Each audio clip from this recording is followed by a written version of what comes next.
من شرور أنفسنا ومن سيئات أعمالنا من يهد الله فلا مضل له ومن يضلل فلا هادي له أشهد أن لا إله إلا الله وحده لا شريك له وأشهد أن محمدا رسول الله. Bismillahirrahmanirrahim. Rabbi zidni ilma warzuqni fahma wa amalan salihan. Thank you, everyone. Salam and greetings to our brothers and sisters of Indonesian Muslim Society, and perhaps not only Indonesians are here, but welcome to our talks today. We will discuss in depth about our parenting, about parenting teens, focusing on the second generations of Muslim teens in North America. But before that, we're going to recite Al-Fatihah, just to follow the sunnah of our Prophet Muhammad SAW. Bismillahirrahmanirrahim. Alhamdulillahi Rabbil Alamin. Ar-Rahmanirrahim. Maliki yawmiddin. Iyyaka na'budu wa iyyaka nasta'in. Ihdinas siratal mustaqim.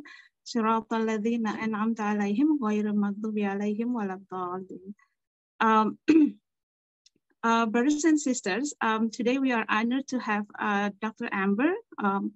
I will say, because I'm used to talk with her, so I'm going to call her Sister Amber right now. Dr. Amber, to give us more insights and knowledge about our teens whose parents are immigrants, and we will talk more about what our teens are actually facing nowadays in the maybe at school, at home, and perhaps in the in the society as well. So. As we all know, teens' life is the time when they are actually critically looking for identity, trying to fit in culturally in the society with parents whose background are not from here, not from North America. And sometimes this can be very difficult for them, particularly when their parents are really non-conforming or non-communicating with their children. So these are the reason why we are coming here together in our talks, and we have our speaker today, Dr. Amber, who will help us to give us insights why we need this, why we need to talk about this, why we need to discuss about this. Okay, so we joining today to learn more about the challenges that they have, our teens nowadays have, and for instance, probably about their identities, substances, and probably body image. So there are a lot of actually aspects that we can talk about, but today probably we're going to talk in general first about these issues, and before that, I'm going to introduce you to our speaker today, Dr. Amber, before she starts her presentation. Her name is Dr. Amber Khan, graduating from West Virginia School of Osteopathic Medicine. She went on to pursue health education in the school. She has been a Muslim youth health educator since 2010. Teaching health education at schools and community centers, focusing on physical, social, mental, reproductive, and sexual health education. She is also the chair of the education committee for the Islamic Medical Association of North America. It's quite long, but it's in short, it's IMANA. Since 2015, and she is a community educator for the Family and Youth Institute since 2021. She is also a writer. One of her books is Islamic Health. Maybe we can share the picture of the her book here. So this book is a series, and it is the first of its kind to tackle the most common health concern by putting Islamic way of life at the forefront of its answers and centering the Muslim narrative. Last, what I want to say about her here, she also holds a degree from Miska University, focusing her studies on Aqidah and Dawah. She led halakas at the local masjid and college university. for the past 10 years. So, so it's a lot of activities that she has. I think it's really amazing. So before further ado of the time, I'm going to give this time now to Dr. Amber Khan to give her presentations. Sister Amber, time is yours. Alhamdulillah wa salatu rasulillah. Assalamu alaikum wa rahmatullah. Let me first put up my PowerPoint that I have today.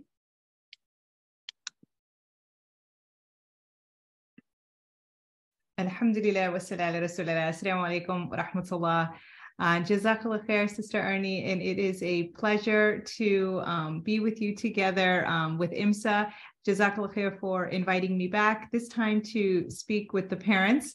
I got the pleasure to speak with the youth several times last winter on different health topics. As Sister Ernie mentioned, I've written a book series on health and wellness from the Islamic perspective for middle and high school aged youth. And so I use some of the chapters from this book to talk with some of the youth from IMSA, which was a great pleasure. The first edition of this book is out on Amazon. However, the second edition is going to be coming out in a couple of months. It will be published by Noor Art Publications. And alhamdulillah, we have converted it into 6-level books. So it will be 6 books. I understand there's a lot of writing on the slide, and I will share this PowerPoint with you so you can get a closer look of everything. But the book is going to be a 6-part series, which will cover a different array of topics. And alhamdulillah, Noor Art, had put the book under fiqh review, alhamdulillah, which is why there has been a delay in the book series, but for good reason. We hope it will be out in a couple of months. You can feel free to contact me as well. I'll share my information with you if you have any questions or any updates on the release. So today I was asked to provide insight to parents on what it's like to grow up here in America as a Muslim youth. Now, we definitely have second-generation Muslims, but many Muslims are considered to be first-generation Muslim Americans. I'm one as well. And a first generation is one who is born in a country of parents who had immigrated. Many first-generation Muslim Americans, they feel pulled in 2 different directions, pulled to identify as American and pulled to identify as Muslim, or for some who are not American or Canadian or on the Western side, that they struggle with the idea that you can be both.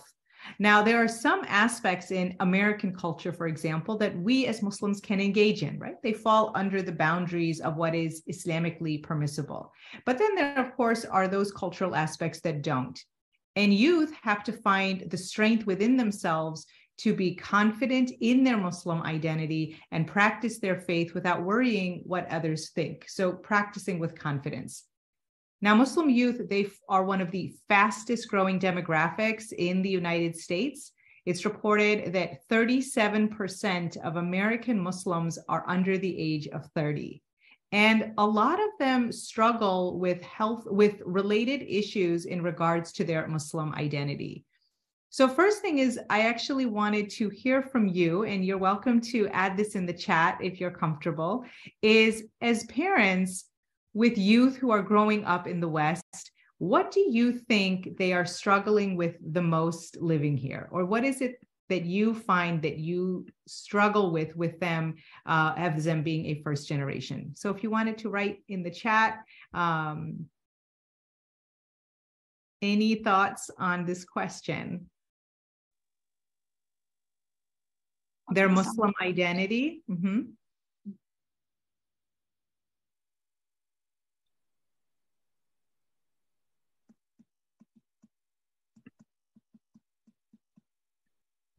Anyone can just raise their hand and unmute it themselves. I have practicing the faith.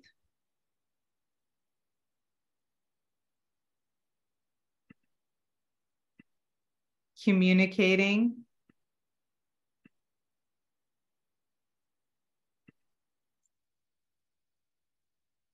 These are great responses. They're definitely what aligns. Adaptation, definitely adaptation, adapting. And for some parents, some struggle with this question, with knowing that they do struggle, but knowing exactly pinpointing what it is that they struggle with. So let's hear from Muslim youth themselves. Let's hear what they say directly, according to research, what first-generation Muslim Americans say they struggle with. One of the number one answers is, I feel like I don't belong. That many Muslim youth in today's time will say, I feel like I don't fit in anywhere. And research has found this as well. There's a 2016 article by the Institute of Social Policy and Understanding. And according to their research, they found the following, that the alienation that American Muslim youth feel is real. Not knowing or understanding where they fit in, young American Muslims feel boxed in, rejected, and confused at multiple levels.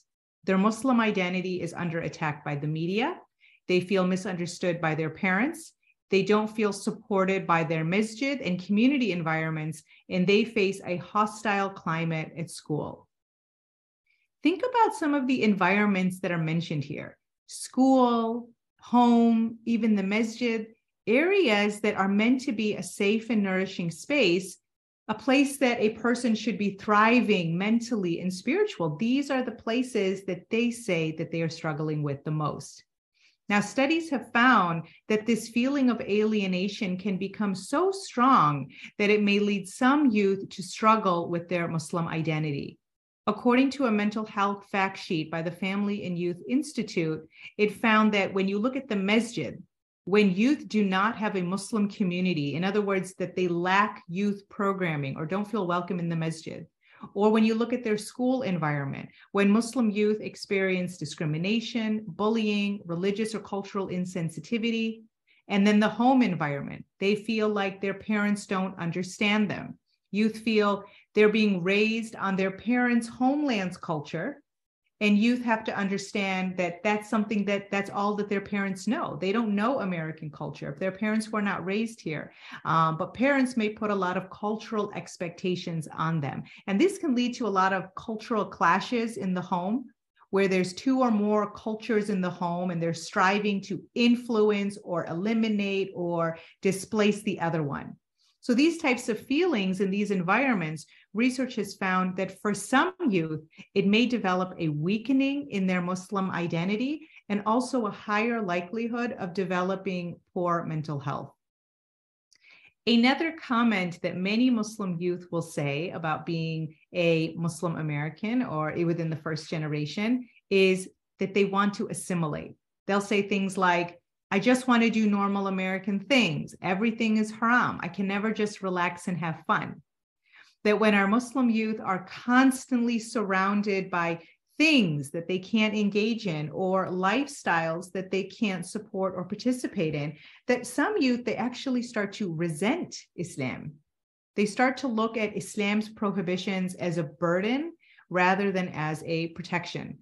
And this will lead them, many of them, to start to desire to assimilate, or a better word for it is acculturate, that they will want to emulate the dominant culture, the culture that they live in and the culture that dominates around them, which, as we mentioned before, in Islam is fine as long as what it is they're emulating stays within the boundaries of Islam, and that what they are emulating does not cross those boundaries. But of course, in our society, many of what their non-Muslim peers are engaging in usually fall under what is outside of those boundaries. And research has found that the greater the level of acculturation, so the more that a Muslim youth starts to acculturate, in other words, to those boundaries that fall outside of Islam, the lower the level of commitment to religious beliefs and the higher the likelihood of risky behavior. Now, when we think about risky behavior, what kinds of risky behavior do you think Muslim youth are engaging in? What types of acts that fall outside of Islam do you think that Muslim youth desire to engage in or are engaging in? What do you think?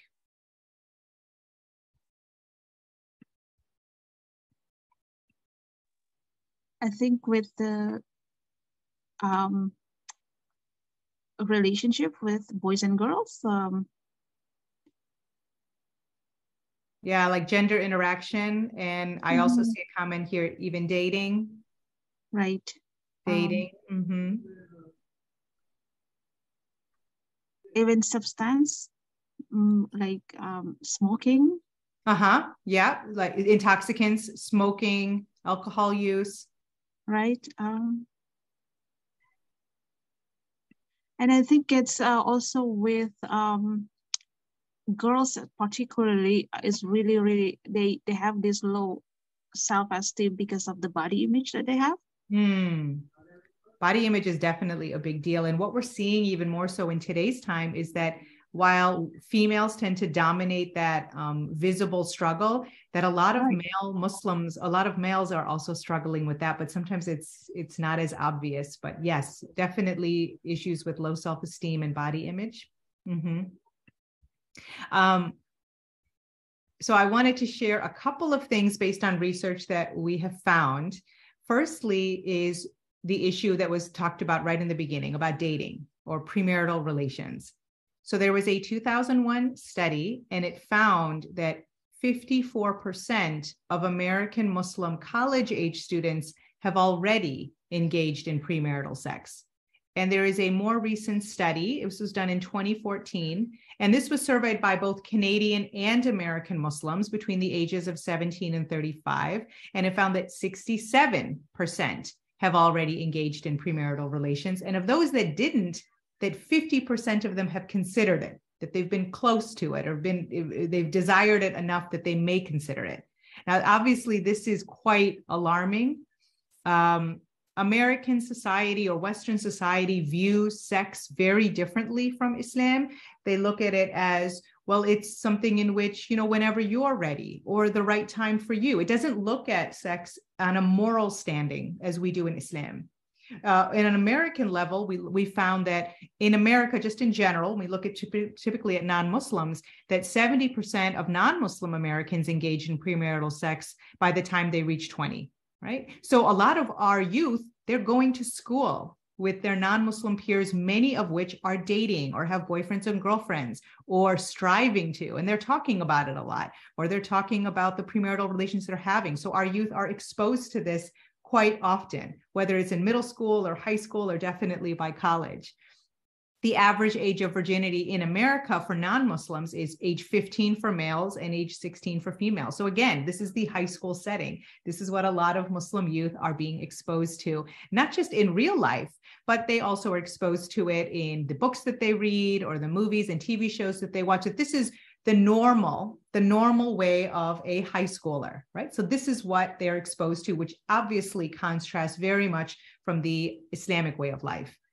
Now, most Muslim youth, they understand that sex outside of marriage is haram. They know this. They already know that zina is haram. But a lot of them still desire that companionship. The more that you see something, especially when your own peers are engaging in it, then they may start to have the desire of, I want a boyfriend, I want a girlfriend, I want that companionship.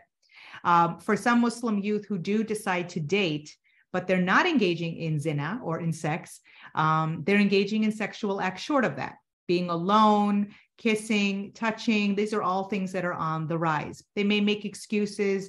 It's okay, I'm not having sex, or I'm going to marry this person one day, or it's a committed relationship, or, I see it all around. It's such a big struggle. Allah will understand that they make these excuses because they know internally that what they're doing is wrong. And we try to delude ourselves or try to justify the evil that we're doing.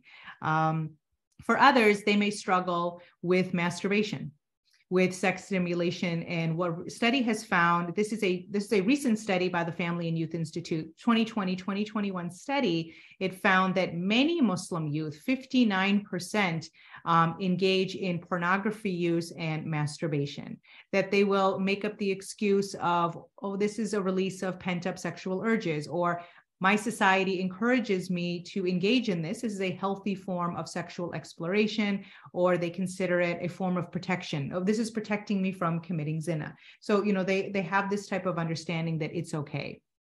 This is a sign that our youth definitely need more education on the dangers of pornography, how it can impact a person mentally and spiritually, that the images that they see in pornography, they definitely impact a person's ability to have a healthy relationship in the future. They give a very disillusioned idea of what a relationship is or what sex is, and people definitely can become addicted to this.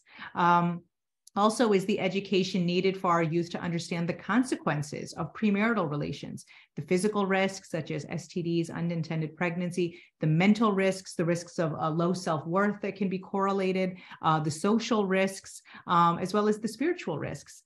And then finally is how to control the urges in accordance to our tradition. That our tradition is very unique from other faiths in that we talk about sexual protection, that we talk about lowering the gaze, fasting, getting married early, that we don't look at this as sex is haram, but Allah has given us tools in order to actually achieve that. I do have some resources available in regards to pornography addiction, because this is something that a lot of youth are struggling with. There is a Muslim-based website called Purify Your Gaze, which is for those who are addicted or who struggle. There's a great secular website called Defend Young Minds, which talks about the dangers of pornography use. I have two books here. One is called Good Pictures, Bad Pictures. This is for kids, so it's like the elementary, early middle school level. And then they have another version, which is more for the upper middle school and the high school version. And these are great books that talk about pornography use. The FYI has a great porn addiction toolkit, and I've written an article with Islamic Horizons on things that we can do to protect Muslim youth. So these are a couple of resources, and yes, you will get the presentation slides at the end, so you'll be able to access these resources. Another major desire of assimilation that was mentioned is intoxicants. There was a study that was done, and it found that about 46% of Muslim youth engage in alcohol, 25% in drug use, and 37% have engaged in tobacco use. Looking alone at the study of hookah and tobacco, because a lot of Muslim youth will engage in this, is a study that found that 44% of Muslim youth engage in hookah and 51% in tobacco use. Many perceive hookah to be less dangerous than cigarette smoking, which is false. And many do believe that it's haram. They believe that this is not something that's in line with Islam. The strongest and the majority opinion is that it is, now that we have more research on the deleterious effects of smoking as well as secondhand smoking, that many scholars are of the view that it's haram. But a lot of youth, despite viewing it that way, they still engage in it, that the desire to engage in it for them supersedes the ruling. And so there was another study, and it found that Muslim youth may engage in it socially, but then some may even become addicted. That a study found by the ISPU, this was in a 2020 study, that 37% of Muslim Americans know of another Muslim who is struggling with addiction. And of course, addiction can be due to a multitude of reasons. It may be a coping mechanism for certain struggles in one's life, or dealing with an unresolved trauma or hardship. And so, of course, there are many other reasons for this. But the purpose to allude to is that this is something which our community is not immune to these types of issues. Research has found that the best way to protect a person from abusing drugs and alcohol is actually having a religion in their life, being a spiritual person. That when a person is considered to be religious, that they have great effort in restricting their impulses. So if there's peers around them, or somebody asks them, why don't you try this, or why don't you try that, that their faith actually can restrict their impulses, that they're more likely to overcome temptations in peer pressure, and they have coping mechanisms on if they are struggling with certain hardships or issues in life, that they are grounded by their faith as a means to what it is that they lean on for help, especially when they come from a family that's very supportive of mental health professional guidance as well. We as a community, we definitely need to provide our youth with drug and alcohol education from the Islamic perspective. Why it's haram, what khamr means, that it means that which covers the mind, talking about the stages of prohibition, that there were Muslims during the time of the Prophet ﷺ that struggled even with the rulings of prohibition, and how the Prophet ﷺ taught the companions that something that they struggle with, but they're still Muslims and we are to still help them. And even bring up certain Muslims in our community today who struggled with addiction and have now recovered and are now going to different Muslim communities and helping bring awareness and educating them. One great resource that I wanted to share is by a brother named Abdurrahman Warismi and Qadir Abi, who they both had struggled with addiction. They went through recovery, alhamdulillah, and now they have created an organization called Generation Hope MN for Minnesota, and they help Muslims who struggle with addiction and raise awareness in our community about what drug and alcohol use is, and helping with parents and educators with this. They've also written a book. It's a beautiful book about, it's a book of poems about from an addict to advocate, and I do highly recommend taking a look at this resource. So this is another form of, or this is another type of assimilation: premarital relations, intoxicants. Another one is engaging in practices that actually fall outside of what is Islamically permissible. For example, is the issue of homosexuality. There was a Pew Research study, and this was done in 2017, and it found that almost over half of US Muslims say that homosexuality is acceptable. And of the majority on that list were youth.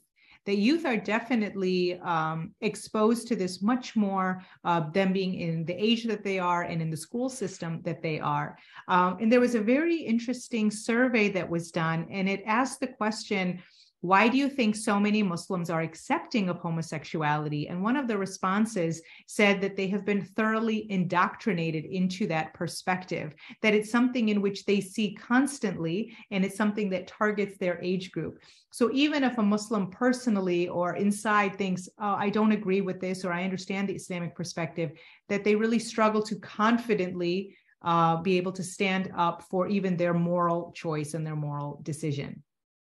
Talking to our youth about the issues of sexual identity or gender identity from the Islamic perspective is imperative, especially in today's time, that we as Muslims, or from an Islamic perspective, we don't recognize sexual identities, that you can find a person attractive and feelings are never sinful in Islam. But when it comes to acting on feelings, action, that is what is held accountable. And the only sexual acts that are permissible are those between a man and a woman bound by marriage, engaging in sexual acts under the Sharia. To do so otherwise is sinful, not kufr, but it is sinful. A person who engages in premarital relations, extramarital relations, same-sex acts, they're committing a sin, right? And that is something in which Allah will hold them responsible for. And of course, all sins are forgivable, alhamdulillah, with sincere repentance. We are a tolerant faith. And so when it comes to non-Muslims in our environment, we leave them to Allah. We know that the worst sin that a person can commit is to associate partners with Allah. And even with those individuals, our faith has taught us to treat them well. So we are to treat everyone well with tolerance. Islam never calls us to dehumanize or disrespect others. As Lut alayhi salam said, that we are to separate the sin from the person. So we can educate our youth into understanding that this is the Islamic ruling, but our faith also has this beautiful understanding of tolerance. And so finding that middle ground is something in which comes from the strength from within them.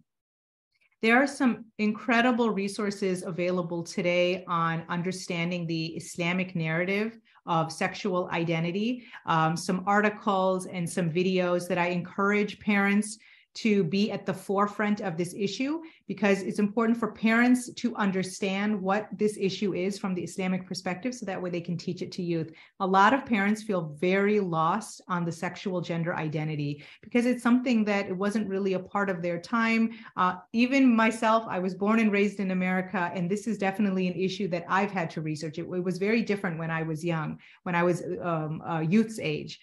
So it's important for us as parents to understand it. There's also a lot of wonderful resources on gender identity from the Islamic perspective that I encourage parents to look into. And then finally, we talked about premarital relations, intoxicants, certain types of lifestyles and movements that Muslims are being supportive of that fall outside of Islam. But the most severe risk of acculturation in our community is that our youths are starting to prefer the ideology of liberalism over Islamic theology. So much so that we're starting to see Muslim youth leave Islam. There was a Pew Research study, and it found that 24% of those who are raised Muslim will not identify with being Muslim by the time they reach adulthood, that they will be converting to either atheism or no religion. When we see these issues that our youth talk about, I feel like I don't belong, or I have these desires to assimilate, many of our youth's lows, or their lows in their mental health, the lows in their self-esteem, it's connected to their Muslim identity. That without proper change, their Muslim identity is going to continue to weaken, making some want to completely separate from it altogether, right? When your mental health is a low and your Muslim identity is becoming the cause of it, you're going to push it away. You're going to want to drop it. But what's so interesting is that it's not the theology of Islam.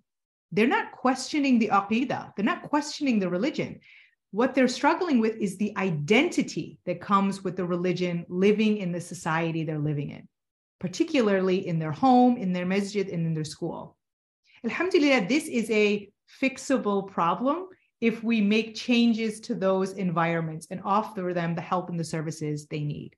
So let's look at some of the research, and I know a lot of that research was very overwhelming, but I'm not going to leave you without helpful tools in order to combat those issues, those stats. So first, let's look at the home environment, because that's the most important. There was a 2020 Yaqeen Institute article. It was written by Osman Omarji. And in the article, it highlighted overwhelming research that found that a person's greatest influence on religion is their own family.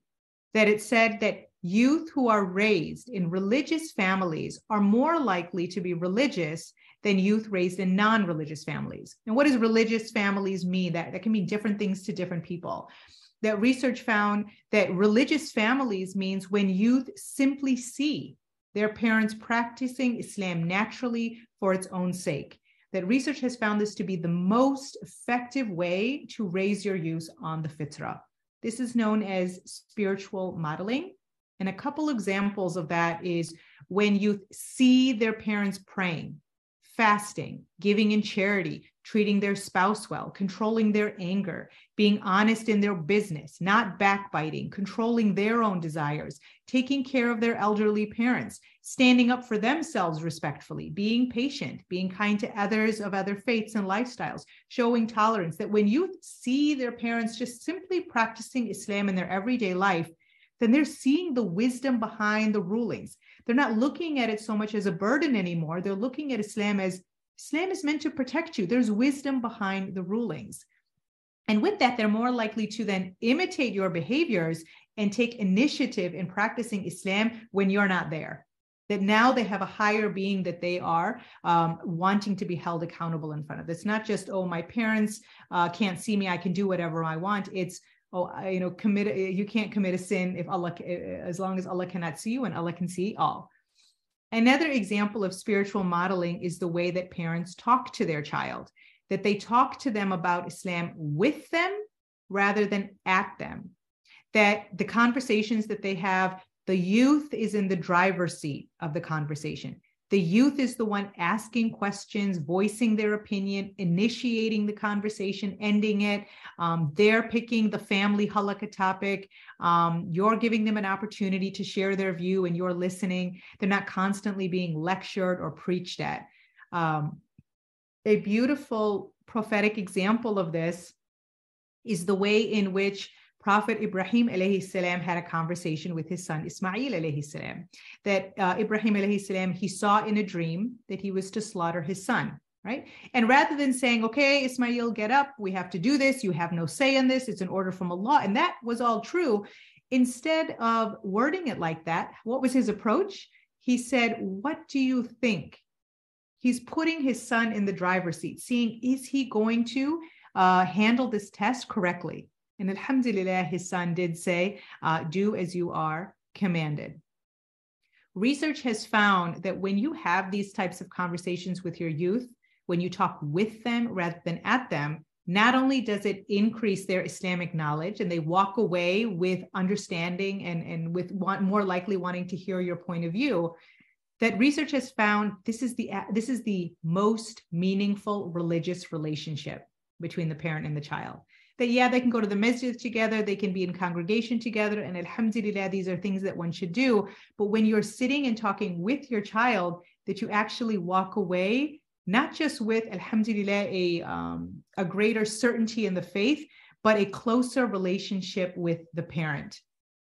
And this doesn't just have to involve talking about Islam. This is just talking with your child about a variety of topics, especially topics that we wouldn't consider to be Islamic, but you actually incorporate Islam in it, because Islam is a way of life. It's incorporated in every single topic. And of course, are these sensitive topics like sex, actually talking to our youth about sex education and talking about those sensitive issues. There was a study that was done, this is Dr. Sobia Ali Faisal study, and she found that Muslim youths reported that their greatest source of sex education is the media. And how does the media present sex? Right? It rarely talks about the consequences, it downplays the risks, and that their least likely source of sex education is their own parents. What we as a community need to do is break down some of our own cultural barriers and stigmas and insecurities, because perhaps we did not have these conversations with our own parents, and we have to step up. That this society, it's going to force us as parents to have very uncomfortable conversations with our youth as a means to protect them. And Allah will make it easy for us, inshallah. That our faith addresses why these types of rulings are there, how to engage, how to actually control our urges, why it is prohibited. Now, just to highlight, the opposite is when youth are not raised with spiritual modeling, that parents may identify as Muslim and raise their child to be Muslim, but they're not practicing what they preach. They're prioritizing their ethnic culture over Islam. They are judging and criticizing their child's Islamic efforts. It's like their child can never be good enough. That their parents are engaging in un-Islamic practices in front of their child. The parent is making racist comments, mistreating women, being dishonest in their business, backbiting. That research has found that children who are raised without spiritual modeling, that they're rarely motivated to follow their parents' religious footsteps. So what we see is that how the child is raised in the home, how Islam is emulated in their home, that is the number one biggest factor on if our youth will carry out that faith when they're an adult. There is another wonderful study that or article that I recommend that you check out. This is by the Family and Youth Institute. It talks about the power of a positive home, and it mentions a couple different areas that parents can work on. One of which is, that was not found in the article, but I wanted to highlight, is the dimension of Islam over culture, that instilling an Islamic culture over any other culture in the home, whether it's Indonesian culture, Pakistani culture, Saudi culture, American culture, that the culture in the home that should dominate is our Islamic culture. For youth, they look at American-based families and they expect their parents to act like them. Right? But for parents who came from a different country, they were exposed to a whole new country and way of life, right? They only know and are accustomed to the practices of their homeland. They're really only capable of raising their child on the culture that they grew up in. But in the same way, and youth need to understand that, but in the same way, parents are to recognize that for their child who is now being raised in America, that they don't know your culture as well as you do, and they never will. This is their main culture, living in America. When parents demand or expect that their child keep to their ways or their traditions, that can be very challenging for youth. As it's famously said, Do not force your children to behave like you, for surely they have been created for a time which is different to your time. The goal for both the parent and the child is that they both aim to preserve Islamic culture in the home over any other culture. Yes, we can have American cultural aspects or other ethnic cultures in the home, but what should dominate when it comes to rulings is Islamic culture. The child may definitely lose some of their parents' cultural traditions. They may gain Western traditions, but as long as Islamic teachings are taking precedence in the child, that should be sufficient. Sometimes parents, they put extreme cultural expectations on their child. They demand, for example, that they have to marry within their own culture to preserve it. But this is unrealistic. They are now becoming a minority of a minority in America. It's giving you the very limited option in the future, amongst other things. So just something to highlight and to keep in mind. The other environment that was talked about besides the home was the masjid. Now, masjids today, just like during the time of the Prophet ﷺ, they're not just places of prayer. They are institutions of where we learn and where we establish relationships. For some people, the masjid is the only place where they meet Muslims, compared to where they go to work, or if the child goes to public school, or if one is a convert, or for those who have a very low Muslim population in their city, or that they're a minority in the Muslim community, that this becomes their home. And if they feel unwelcome, they have no community then. The masajid is a place for everyone. Everyone deserves to be welcome. Masjids are to be inclusive to everyone. Now, in the past in America, and it's something that we're still tackling with, but masjids didn't really include women that much, that they were a secondhand thought. And there was a website that was created, I believe it's called Unmosqued. And women would take pictures of the women's prayer place in their masjid. And it showed like the basement closet, or that they had a room, but there was no microphone and there was a barrier and they couldn't see and follow along in the salah, that there was no heating attached to the women's room, that they didn't offer a wudu space. It brought a lot of awareness to the way that women were treated in the community, that many women didn't even bother going. That the masjid started to make those changes and make women feel more included in the masjid. Now, in our time, what we're seeing is masjids also needing to become aware of how exclusive they can be on an ethnic level. That some masjids, they will hold an Urdu-only halaqah, or an Arabic khutbah, or events called chai talk or biryani events. And not everybody knows what those are, or may feel like, I need to be South Asian to attend that type of event. We're seeing masjids becoming more inclusive to all congregants. People are calling out the flaws within the masjids in becoming more transparent and equal. So this is an important aspect that needs to change on an ethnic level. Another aspect is being more inclusive of youth. That in the masjid, youth tend to be criticized for their noise, for how they dress, that they're playing basketball instead of praying sunnah salah, that they're being reprimanded by elders in the community. And alhamdulillah, not all communities are like this, but for communities that are, youth really struggle to want to go to the masjid. So some things that we need to do within our masjid environment is, of course, encourage elders to learn proper adab with youth, not to pull them away, that to be happy that they're in the masjid as opposed to on the streets or elsewhere, that we need to create an environment in which our youth feel comfortable in the masjid. Some examples include creating youth committees where our youth plan their own events overseen by an advisor like a youth director, having an activity center, a gym, a workout area, a study center, a hangout room, a lounge, something that the youth can call their own. Let youth suggest the khutbah topics or the youth lecture topics. Plan halaqas and activities around the salah time so that way they can congregate there, doing open Q&As with the imam and the youth to understand some of the issues that they're going through. Be on social media and WhatsApp, put your events online. Youth are more likely to go and to hear about it that way.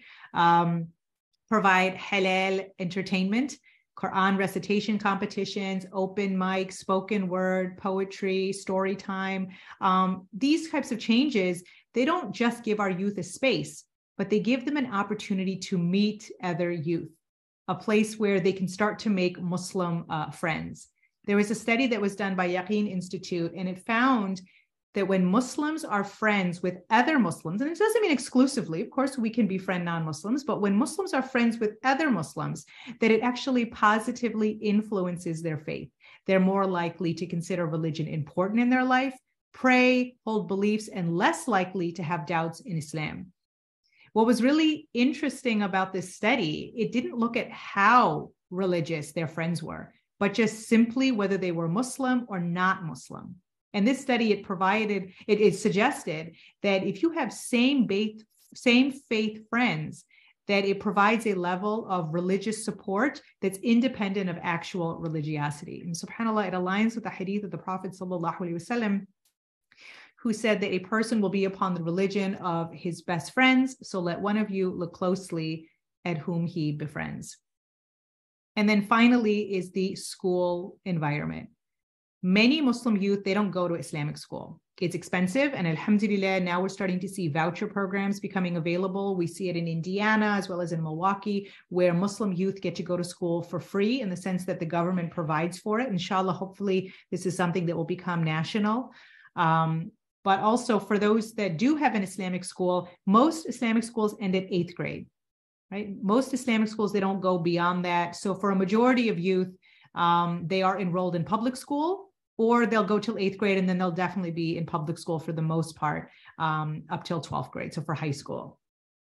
Research has found that many Muslim youth, when they go to school, public school, they do experience bullying related to their faith.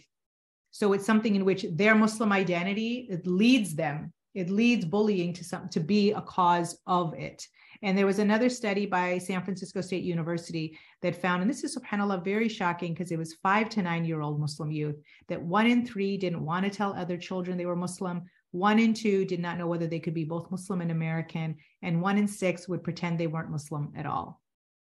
You can imagine being a Muslim youth going into school, and it's like they're in survival mode, right? That I'm just going to do whatever it is that I need to do to make my school life, my worldly life easy for me. And if that means that I need to separate from my Muslim identity or not visibly pray or look visibly Muslim because it helps me get through the day, it helps me make friends, it gives me a sense of self-worth, then that's what I'm going to do. And subhanAllah, that responsibility, it falls really on the school system.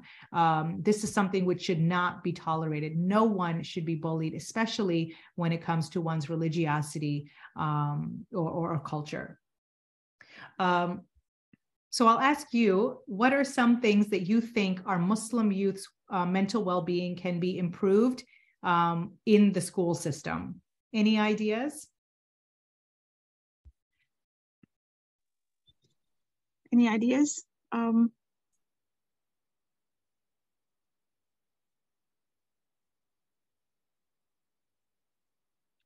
You can type it in the chat as well.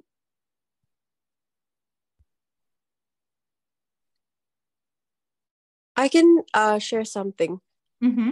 My name is Sakina. Hi, Dr. Amber. Assalamu alaikum. Good to meet you.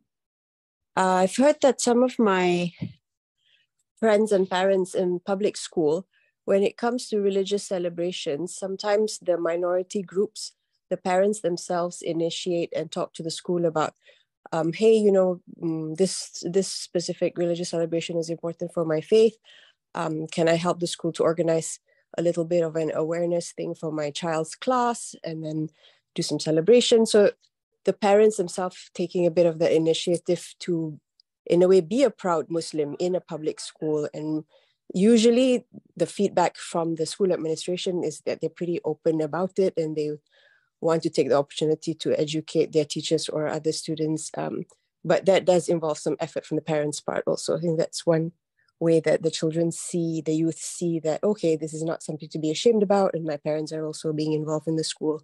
Excellent. MashaAllah. It's such a beautiful idea to have the parents, our community, being involved within the school system, because once we make our mark on the school system, the school will know that we are holding them accountable to any type of Islamophobia that occurs in that school, that we are aware. And so we sometimes lose that awareness or lack that accountability on their part when we don't show our presence. And that's an unfortunate thing that we would have to do, that any minority group would have to do, but it works. It definitely works. And I would extend that in saying, even not just in the classroom, but even offering sensitivity training to the actual staff of the school. So not just to the students, but to the staff, especially if there's a situation that occurred, is saying, on behalf of the PTO, we would like to provide a sensitivity training on Islamophobia to the staff to bring awareness. But that's a great idea. Some other comments involve, again, parent involvement at the school, becoming a safer place for them. MashaAllah. Yes. Inshallah. There is Sister Laili here wants to say something. Thank you, Bayani, and thank you, Amber. What I did before, we call it news around the world. So it has got to do with the Muslim or Islamic title on it. And we gave it to the elementary level at that time, and I was partnering up with the other two parents.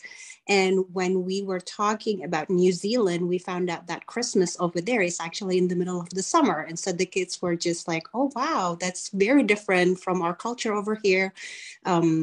Just seeing the difference, making them more aware of it.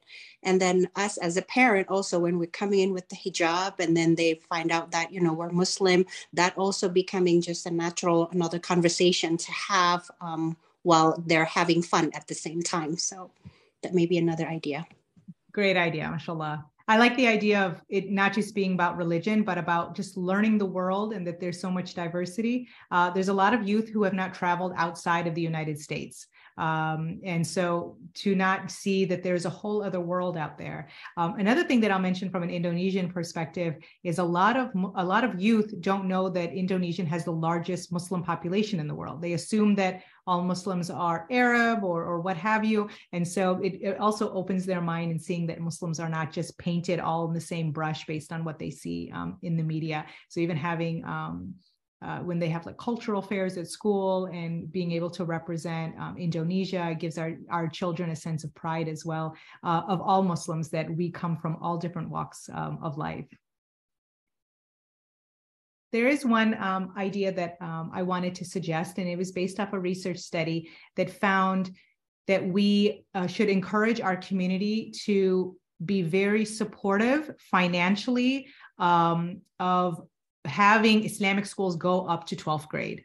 That there was a research study, this was done by Charles Glenn. He's a professor at Boston University, and he conducted a survey at Islamic schools, hundreds of surveys with students and the parents and the teachers. And what he found is that when Muslim youth go to a faith-based school, go to Islamic school, that they don't deal with this type of alienation, that they are very confident in their Muslim identity, that they don't feel sheltered. They know about American culture, that Islamic schools actually encourage their Muslim students to be a part of the American culture. They will engage in a lot of intramural sports and competitions like robotics and science fairs, and they will involve interfaith. They'll allow public schools to come into the Islamic school and learn about Islam.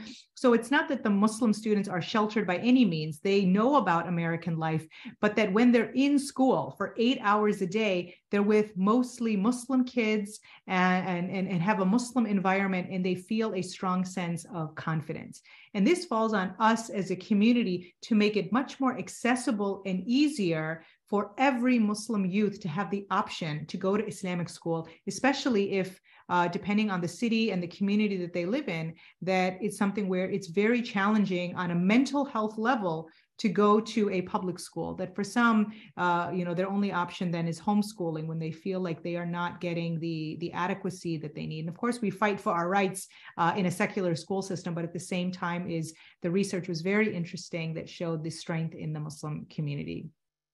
Before we close, I just wanted to highlight two other issues that you see in the school system, one of which is dealing with peer pressure.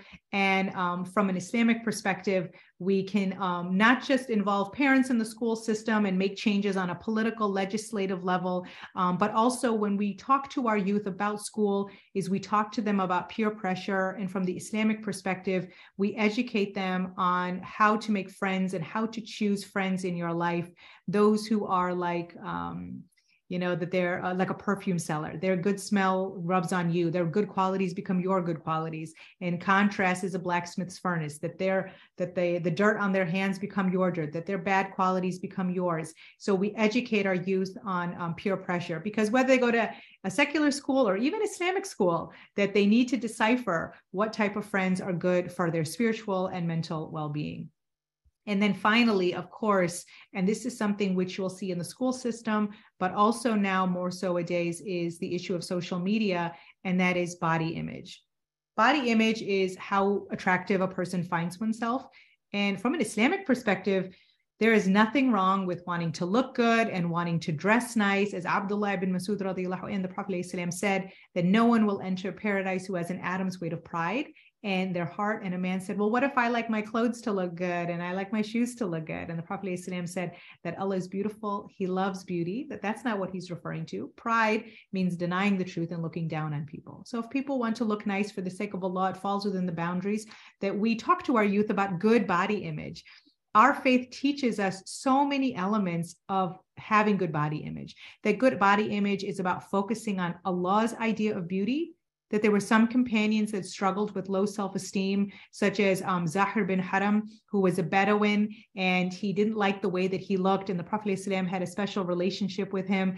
And, when he remarked and said, that I'm unmarketable, that the Prophet ﷺ said, you are not unmarketable with Allah, you are precious to Allah, that how you feel about your body, it shouldn't be based on how others look at you, it should be based on how you look in the sight of Allah. He's the one that created you, he creates with perfection, and his opinion is what matters the most.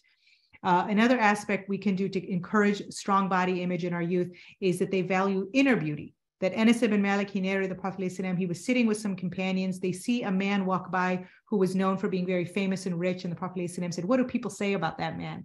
And they said, well, if he speaks, everyone listens. If he intercedes, everyone accepts it. And if he proposes, he will marry anybody that he wants. Then they see another man walk by who was known as someone who was of the poor and low in society. And the Prophet ﷺ said, well, what do people say about him? And they said, if he speaks, no one listens. If he intercedes, no one accepts it, and no one would marry their daughter to him. And the Prophet ﷺ, he said about these two men, he said that the example of the second person in the sight of Allah is better than the earth full of the example of the first person. That the teaching principle is to shift the mindset to the focus of inner beauty. That how you look on the outside, especially social media, there's all of these filters and editings that we have an image of what we look like on social media, and then there's real life, that a person can look like two different people, in today's time. And our youth are being, all youth are being exposed to this, especially Muslim youth as well. When you have Muslim beauty influencers, and we get the impression that this is how I'm supposed to look, and it can give a very false view of that. There's a beautiful dua that we can educate and encourage our youth to say when they're getting ready for the day is, how does Allah see me right now when I'm dressed and before I leave for school? And making this dua, oh Allah, just as you have beautified my outer appearance, inshallah, I'm following the boundaries of what is permissible in terms of my outer appearance, but I hope that you also beautify my character as well. And then there's many, but a third one is embracing our quote unquote flaws, that everybody has something about their appearance that they wish they could change or that they don't like. But this is something in which beauty can be a huge test from Allah. And so sometimes our quote unquote flaws are actually a way in which Allah is protecting us from something which could be much worse for us if we looked perfect in our own eyes.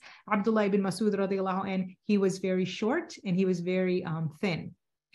He was very confident, and one day a strong gust of wind came, and it was so strong that he actually fell over and his legs were exposed, and the Sahaba laughed at him. And the Prophet ﷺ, he said, what are you laughing at? And they said, look at his tiny shins. And the Prophet ﷺ said, by the one in whose hand is my soul, a hand is in my soul, they will both be heavier. His legs will be heavier on the scale than the mountain of Uhud. Then not only is he discouraging the Sahaba from making fun of somebody else because they don't fit societal beauty standards. He's not a tall, big, masculine man. And I love that this example is one of a man, not a woman, because males struggle with body image just as much as women. that we forget this sometimes with our male youth, but that he says this in front of Abdullah ibn Mas'ud, that he doesn't want his confidence to be tarnished because of what it is that they're saying. There is a wonderful book that I encourage, if you lead a halaqah or as an educator or as a parent, is to read this book. It's called The Fiqh of Social Media by Omar Osman. It talks a lot about social media and media literacy, how you can use it purposefully and the dangers of it, especially in terms of self-esteem and body image. And then, of course, finally, we cannot have this conversation without talking about mental health, that for some youth, when they're struggling with their Muslim identity, we can't eliminate the possibility, the strong possibility that perhaps they are dealing with a mental health issue that requires a mental health professional.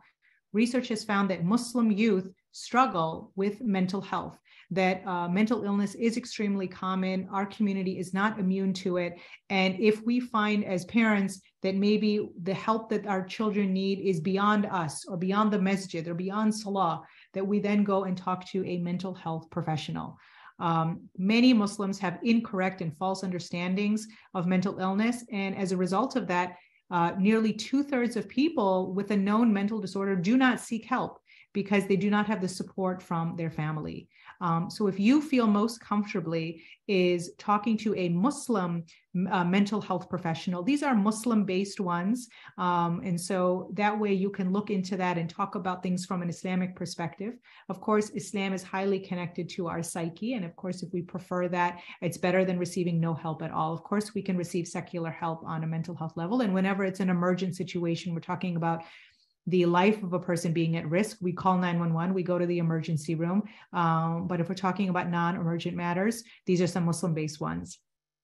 So I'll go ahead and close here. I hope, inshallah, that this provided some insight into you, and it takes the goal of having our youth embrace unpopular truths, that they find the strength in them to be, quote unquote, strange, being Muslim. As the Prophet ﷺ said, that Islam began as something strange, it will return to being strange. So blessed are the strangers. May we instill this level of strength in our youth to be confident in their Muslim identity, even if it opposes certain aspects of American culture. And may we make it easy for them as well. So I'll go ahead and close here. Jazakallah khair, and we'll open it up for any questions or comments or discussions that you have. Jazakallah khair. All right, thank you, Sister Amber.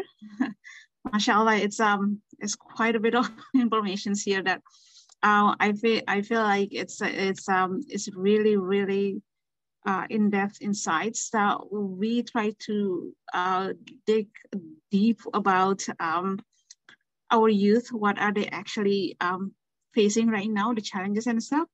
But okay, so just to make this shorter, we have two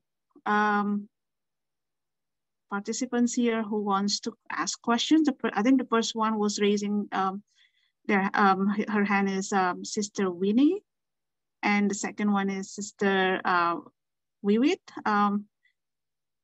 Sister Winnie, do you want to have a question here, or you want to add up something? Yes, Jazakallah khair. Assalamu alaikum, and thank you so much for your presentation. I wanted to ask about, it's good that you ended up with social media. And I reread about, the effect of social media on girls' mental health, especially. So I was involved in a youth or kids program recently, and I was just kind of shocked how many, that all the girls, 10, 11-year-olds already had phones and were looking, basically glued on their phones. And I wanted to ask your advice on actually what's the age that can we, should we push it back? And if we really have to, what's any advice that you can give regarding, rules or constraints to give them when we do give them a phone or devices? Thank you. Jazakallah khair for this question.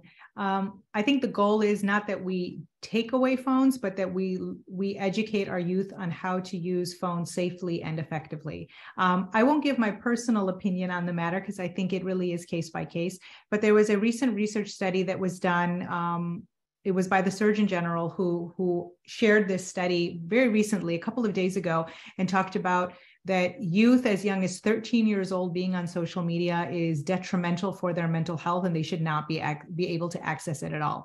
That on a legislative level, that there are no age restrictions when it comes to starting a social media page, that you can be of any age, and this is something in which politically and legislatively one is hoping to change in the next couple of years, that when you are 13 years old or younger, so we're looking at the middle school era, that you don't know who you are in the sense of your identity, and you're being influenced by so much on social media because you can see people who are much older, and there's a lot of there's very little bit of censorship on social media.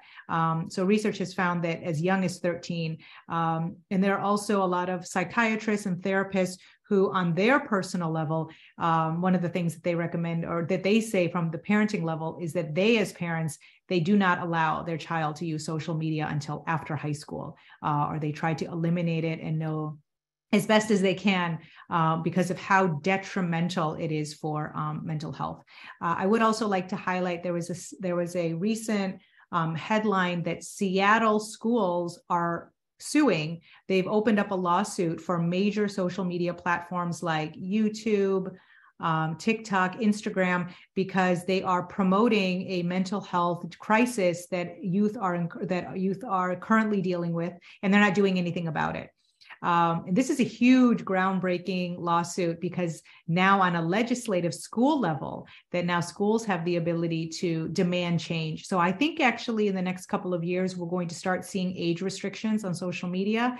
But this is something which was very important to highlight, that 11 to 12 years old is way too young to have social media or to have a phone with, internet or those kind of capabilities, that parents should strive to put those types of restrictions on the phone.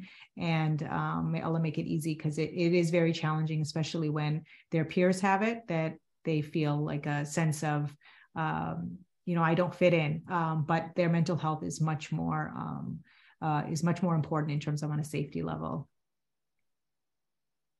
Right, Sister Winnie, how okay. Thank you. So we can go to the next one. Actually, it's it looks like our participants we have more participants to ask questions. Sister Wiwit will be the next one, and after that will be Sister Ariane. Okay. Okay. Jazakallah khair. Assalamualaikum, Dr. Amber. How are you? Alhamdulillah. Thank you. Jazakallah. Thank you so much for your presentation. I have actually two questions for right now. My name is Wiwit, and then right now I become a matrimonial service in IMSA. Alhamdulillah, matrimonial service committee in IMSA. Right now we have some young adult, like not young adult, our youth, like 18 and 19 years old, like couples comes to us, and then they said, I want to get married, auntie. And then they said, why you want to get married? Because it's very difficult right now for me as a boy in the college. So I want to get married, but the problem, our parents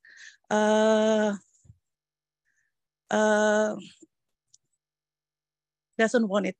So how should we can give them like enlightenment to them? Is it not like just one couple, like 2-3 couples that we face this situation? We already told them you have to a lot of like go to the gymnasium or go to make like fasting, but they still say it's very hard, auntie. It's very hard for me. I want to get married. So can you give me like something that I can tell to the parents? What should they do as a couple, young couple? And then the second one, I want to talk about bullying. Bullying is very hard. How if the bullying comes from the Muslim community itself? It's a lot. We have to open our eyes that the bullying come from everywhere, even though from the Muslim community. There is a parents is very sad that their children get bullying from the Muslim community, and their children doesn't want to be Islam because they get the bully. It's very difficult to parents to like make their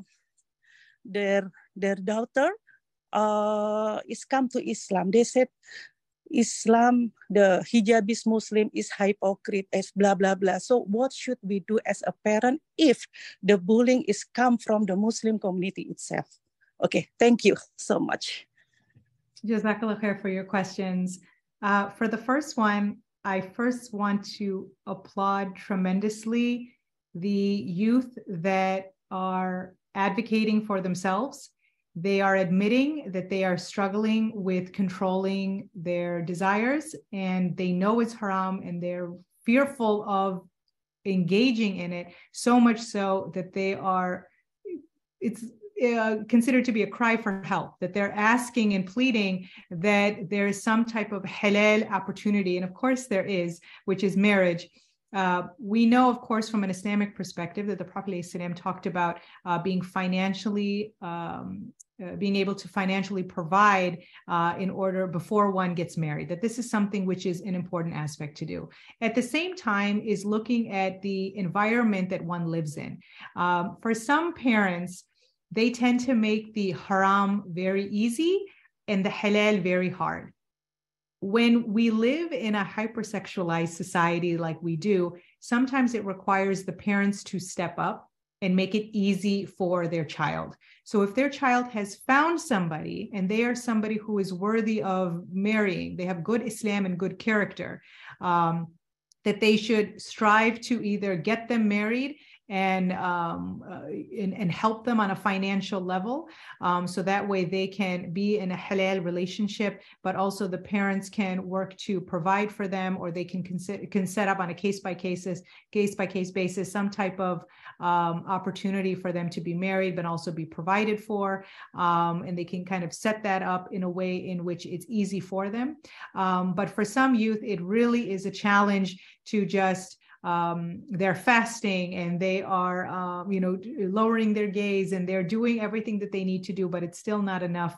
So getting married early is, if they found somebody, is something that parents should consider, and it should be presented to parents in a way of that they don't want to engage in this haram. They could have behind, their back have done something, but they have a fear of Allah in their heart, that they know that Allah is watching. They know this is haram. They're asking for an easy way out, and Allah has allowed for marriage. And there are also hadith and verses of the Quran that talk about that Allah will provide for you, that when you're going through a struggle and a difficulty, that Allah will provide for you. So if that is the only reason that is holding them back from something that could be haram that they engage in, then of course on case by case, that talking to the parents about that and being an advocate for those youth, I see in your role would be very helpful. And for the second question about bullying, is if bullying can happen anywhere, as you mentioned, including in the masjid, and the way that our community responds to bullying, it really impacts the victim.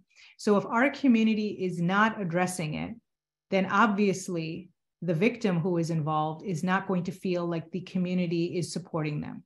That if there is bullying that's happening in a community, there needs to be some type of reprimanding that's happening, that they do a khutbah about it. They have halakas about it. They have signs and flyers that are on the masjid about no bullying allowed, that they do a session or a seminar on bullying, that if they see bullying, that they talk about it from the perspective of the Sunnah and how the Prophet ﷺ was the first to deal with bullying and how he responded to it and how those who bully should seek forgiveness. So we have so many aspects in our tradition on how to deal with bullying, but if our community does nothing, turns a blind eye, just ignores the issue, they will definitely lose a lot of youth, and a lot of their mental health will suffer from that identity. So I would recommend talking to the community, the board members, about how they're going to respond to that on a communal level. That's completely something which is a high priority for youth. That they don't feel safe in the masjid, then where are they going to feel safe? Jazakallah khair for your question. All right, thank you, Sister Amber. Jazakallah khair. So, but we wait. Just give me a moment. Sister Wiwit is raising her hand again, but it looks like Sister Ariane put down her hand, but her questions here saying that it's this Oh, sorry, somebody else. Okay, wait up, sisters. It's a lot of participants here wants to ask questions. Well, anyways, just to add up something that I personally want to bring it back and get the highlights that you mentioned earlier about the home environment. And when we from the questions earlier about bullying, about body image, I think we also has to come back to our home environment. I have teenagers at home, and because every day I saw that, for example, like I have a daughter who certainly almost every day coming to school and coming with some questions for me about body image, technically, and saying that, Mom, am I too fat? Like something like that. And I think the key is with us, the parents, that before they go to somewhere else, when they come to us and asking those kind of questions, we should give them something that will give them motivating them that, no, you are pretty. Even a small gesture, a small gestures of saying every day that you are pretty. I think it's really, really important for them. So that is something that I want to give much more emphasis, that we here, a lot of us are parents, and it's really important in everyday life of our teenagers, that when they coming from school, whatever out there that they facing, I think it's really important for us to say, how is your school? And how is your school? Who did you talk with? Is there anyone harm you, or is there anyone bullying you, or is there anyone saying you're ugly or something like that? So that kind of attention, I think, is really, emotional. I'm sure it's impacted with their growth. So yeah, that's what I want to point out before we go to the other participants. Sister Amber, do you want to say something before we go to the other participants? I completely agree. I think especially as women, women require a lot of assurance, especially as you're growing up into puberty. When you go to school and you see people who don't cover, or who wear clothing in which they're getting a lot of attention, women like to be adored, and they like attention, physical attention. And so when you have somebody who, it's obviously very easy to get that, because you are appeasing the male gaze in that way, that somebody who is striving not to, may Allah reward her immensely. And our young youth who struggle with this and who are dealing with this, that know that that is something in which we as parents and family and a community need to give her that level of adoration. So not just the mother saying, you're so beautiful, but the father, males in the family who are mahram, and who do it in a loving manner of, you're a beautiful daughter, Allah creates with perfection, you are perfect. The attention of those who are strangers, that is not a welcoming form of attention. And then we extend that, of course, post-marriage, and that becomes a big responsibility of the husband, that we as women who cover, or who are striving to follow rulings of modesty, that when we are home, that we are allowed to dress the way that we want, and we don't get male attention except for our husbands, inshallah. And so that requires our husband to provide that level of adoration and attention seeking, and most importantly, that he is not providing that gaze to those who are not looking at that.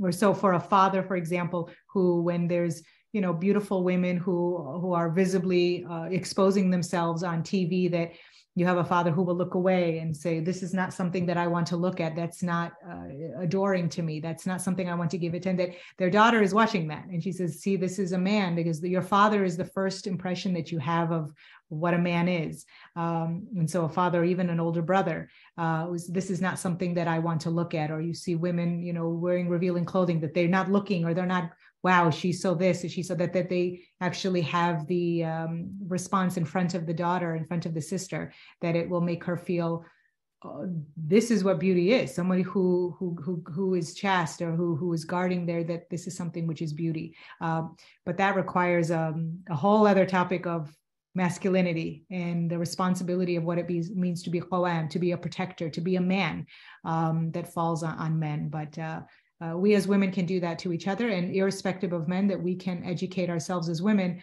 of we don't need a man to tell us we're beautiful, that Allah is the one who creates with perfection. But of course it helps when men can serve as that model, because we are attracted to the opposite gender. So that's something that's important and that matters. Yeah, I totally agree with that. It's because a lot of people saying that father is the first love of the daughter. I totally agree. So that is something that we have to, I think, to take a note about that.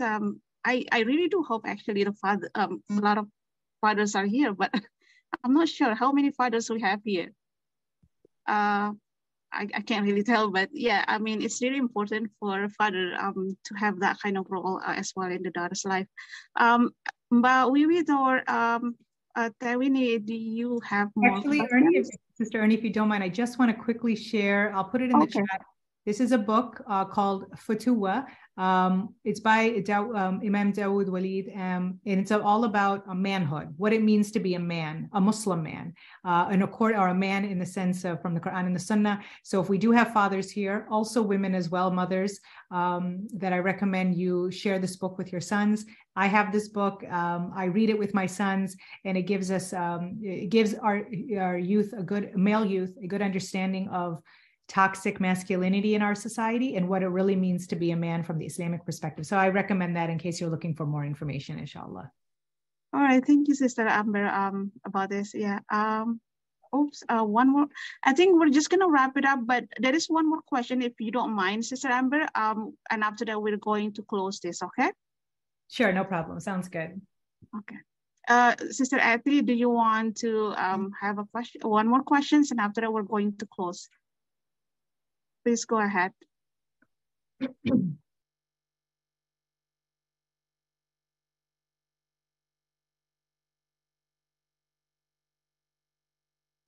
Oh, Sister Ati, looks like she canceled. All right, so I think that's about it. Anyone else wants to say something, or maybe Sister Amber wants to wrap up this session and want to say something else? Jazakallah khair, thank you so much for having me. I know we covered a lot. If IMSA is interested, I'd be happy to come back and we can focus on a topic much more closely on a comprehensive level, because we kind of brushed through all of the topics generally, but if we wanted to have a whole session on body image or sexual identity, premarital relationships, how to control sexual urges, mental health, social media, those types of things, I'd be happy to come back, inshallah. I'll also in the chat share my email in case anybody does have some pressing questions at the end and would like to reach out to me, inshallah. Jazakallah khair. Inshallah, thank you, Sister. Absolutely. I personally will look forward for much more sessions with you, especially with the body images. Was really interesting. I think I would like to know more about that. And also, of course, with the premarital relationships is something that consider that next session. We really do hope that a lot of fathers will come. We're going to invite more, so hopefully that it is more deeper insights about what we are discussing today.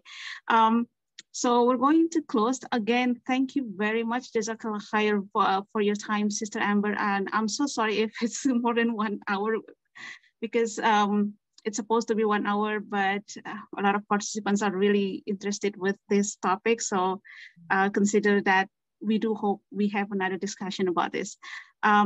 To close, I'm going to say doa, inshallah. Bismillahirrahmanirrahim.